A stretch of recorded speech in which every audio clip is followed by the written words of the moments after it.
Welcome back to the channel and welcome back to another quick pick prediction video.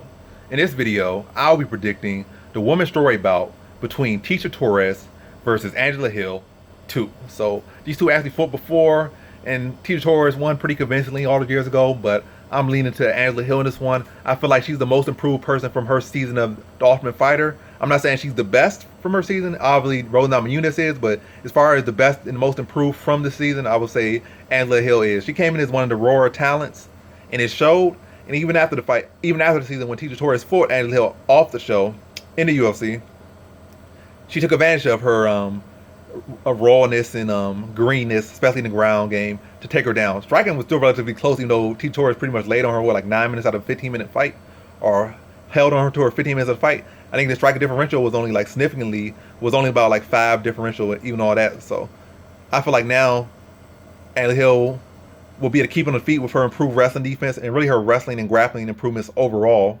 And also you got to factor in that Tecia Torres, it's not like she's the greatest wrestler grappler. It might look like, oh, she's a well-rounded, she can explode into these strikes and explode into these takedowns and she's just a dish and such and that. But her actual average takedown per fight is like 0.68. So she averages less than a takedown per fight. In a 15-minute fight, she averages 0.68 takedowns.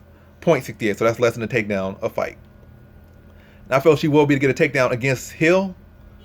Maybe 2, but that's about it. And I don't think it's going to be to a degree where it's going to be enough to get her decision. So I feel like heavily it's going to be off her striking. And I feel like with Hill's reach being like 2 inches taller and having like a 4 to 5 inch reach advantage, and probably even a longer reach and longer height advantage, given that I feel like Tecia Torres is shorter than on paper, and Hill fights longer than she is on paper and will be a little bit taller than she is on paper, given the fact that Tecia Torres is the size she is and the frame she is. I feel like Hill is the more diverse striker, and I feel like, in my opinion, she's the better striker. Tecia Torres does have her advantage, they have her strengths. Like, I feel like she could mix it up a little bit better, but I feel like she, with her frame, her style, karate style, she has to come down that center line a lot. It relies heavily on exploding and covering that gap down the center line in most cases, with most of their strikes, fast and down the middle. And I feel like Hill will be able to step off, land clean counters. I feel like she'll be able to use her reach, land shots at Tecia Torres from a distance, land shots when she's coming in.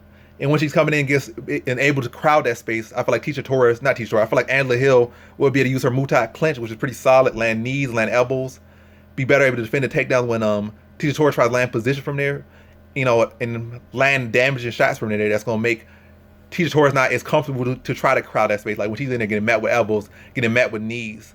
And I feel like Angela Hill will be able to score some takedowns when she starts to land clean on Tecia Torres. I feel like she's going to show much more improvement in this fight. I feel like she'll be a score takedown. I feel like, matter of fact, I'm going to say she's going to out-wrestle Tecia Torres, out-strike her, out-grapple, and out-fight her. And I don't think it's going to be a case of one discipline. It's going to be the fact of an overall MMA, like her striking, her grappling, and all that stuff. Like, it's all going to combine Muay Thai. Boxing, kickboxing, Muay Thai, wrestling, her whole full game is going to allow her to beat her in that area. It's not going to like a case that she's going to come out there, see Tecia Torres, and then blast double-legger. To be all come together for her to be to prevail and show that she is the much improved and the better fighter on the night. So in this fight, I have Angela Hill via decision.